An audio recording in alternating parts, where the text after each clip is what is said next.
For today's video, ito na naman kami sa aming mga ganap sa buhay. Pagka umaga nga na, pumunta muna kami sa bayan para bumili ng gamot ni Winter dahil ilang araw na nga masama ang kanyang tiyan. Dumaan na din nga ni kami sa palengke para bumili ng mauulam. Alam nyo naman, problema lagi ng tiyan nyo yan dahil ulam lang ang nakain niya. Pag hindi na tukso, pagkatapos nga na umuwi na din kami at iri na nga ang inyong tiyang nagplansya naman ng mga naka-reserve naming gown. Talagang high-tech na ang mga gamit ngayon. Dati ay di uling laang, ngayon ay ina-steam na. Daw man ding siomay laang.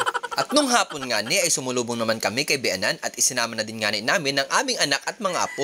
At hindi naman si Ari at Panther. Talagang enjoy na enjoy sumakay ng motor. Mga ilang buwan pa at hindi ko naasakay ang tiyang nyo. Iri na lang ang mga aso.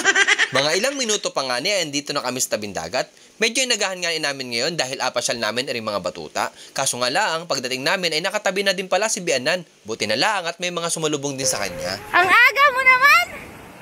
Ang aga mo!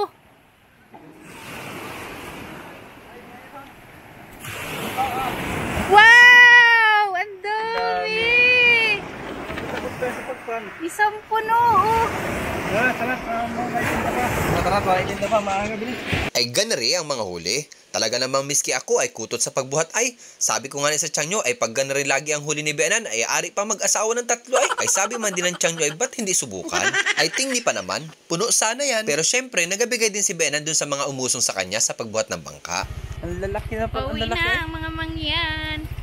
Iringani at pauwi na kami para maibenta na at maging kwarta na itong mga ito. Ay mahirap naman ulamin lahat iri. Pagdating nga ni sa bahay ay kagulo na ang mga bata, kanya-kanya sa lubong at gusto sila ang magabenta para magkapera din sila. Maig din nga ni pambaon sa school. Ito nga at kinulo-kilo na ng inyong tiyang.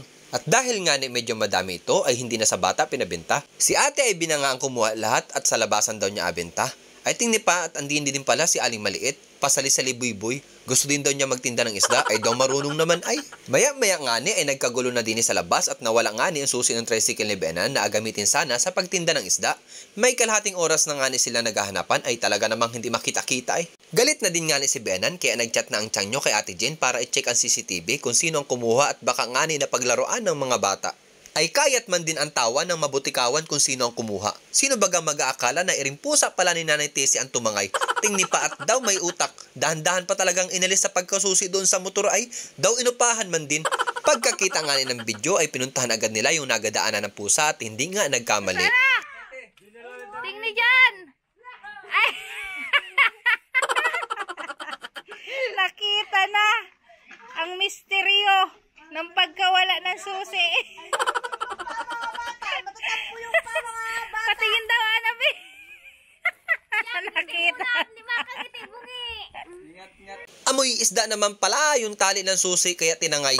Ay magkano baga ang talent mong pusa ka? At pwedeng-pwede ka na waring idayo.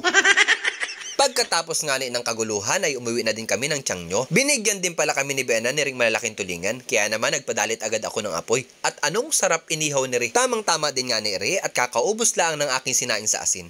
Pero bukod sa pulong ay wash out muna sa ating masusugid na taga-subaybay. Unahin ko na si Chong Glenn Robles de Malibot aka Indo. Wash out din sa aking magandang pinsan na si Sara Sahul. At isama ko na rin ang aking kapatid na si Ken Aldrin Cortez na nakasampa ngayon sa barkong Seaborn Odyssey. Ingat lagi, Chong! At syempre, ang napaka-sexy kong pamangkin na may vital statistics na 2x2x12 na si Cherilyn May Padua. Ano yun? 2x2?